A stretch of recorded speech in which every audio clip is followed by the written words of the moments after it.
Come with us to walk a marathon to raise money for Costa Foundation.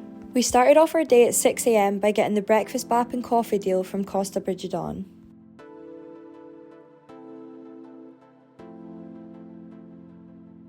It was so satisfying to watch Morgan pour that flat white. Look how good that love heart is.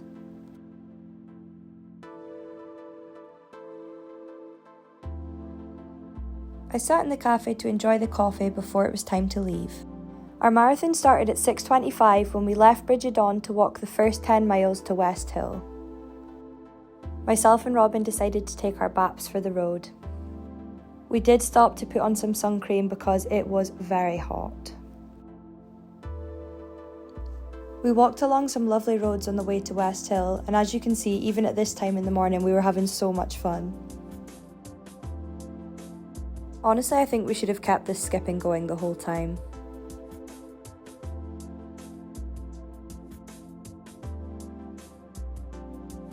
My favourite part of the walk was all the animals that we saw along the way.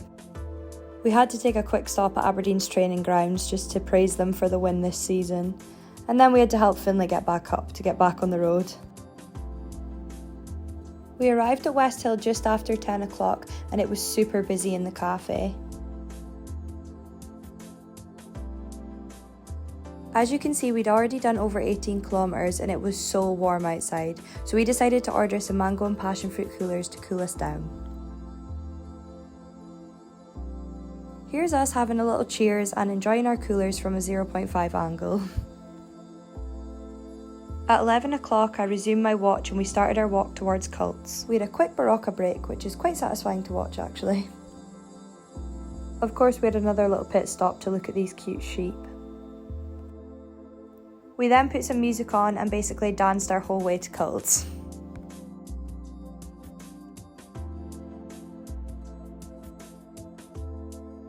Anytime we saw one of these mirrors, we had to pose in it. We arrived at Cults just after 1 o'clock and at this point we'd done 27 kilometres, which was more than halfway. We were so happy to be greeted by some of our regular customers in the cafe who were kind enough to donate to our Just Giving page. We decided to sit down and have the toastie and coffee deal for lunch, where we got a ham and cheese toastie alongside an iced latte. Our area manager Mark came to cheer us on, but as you can see he's quite camera shy. Then it was time to set off for our walk to Tesco. This was probably one of the toughest stretches of the day as it was just so hot. Finlay and Robin decided to switch so Robin could carry the backpack for a while, even though it was double the size of her. It was this point I realised I forgot to unpause my watch, so I was 3 kilometres behind. We had a little lie down just before Tesco as it was so hot, but when I tell you it was so hard to stand back up. Here's me giving Finlay some moral support as our feet were so sore but we were so close. I had never been so excited to see a Tesco in my life, even though those stairs were quite hard to get up.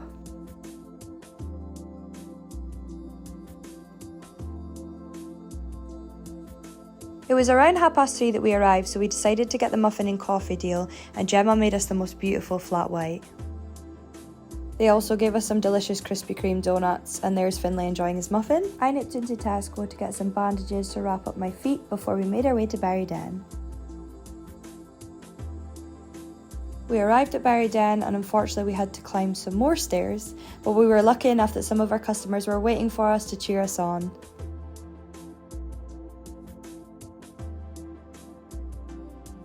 We then waddled our way to Bon Accord to catch the Costa just in time for closing. At this point we were feeling so excited that the end was in sight and we made our way to Marshall Square.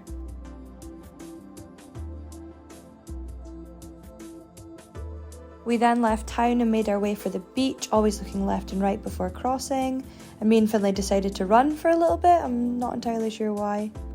Here's Robin doing some interesting stretching as we took on another set of stairs. We were super excited to arrive at the beach as we knew we were so close to completing our marathon. We had a quick seat in the cafe before making our way to our final 2 stops. Here's me and Robin realising we'd already completed the marathon distance before we even got to Union Square. This was stop 9 out of 10 and we decided we wanted to try the Biscoff cheesecake, which was absolutely delicious. Then on the final stretch to Abbotswell, my watch decided to die, so we were counting on Robin. We were so excited that we were nearly there, and we got a second wind as our families arrived to support us towards the end.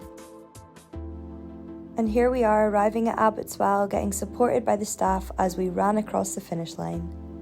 In the end, we completed 28 miles, which was more than a marathon distance, and we were so proud of ourselves. So thank you to everyone for all your support and donations.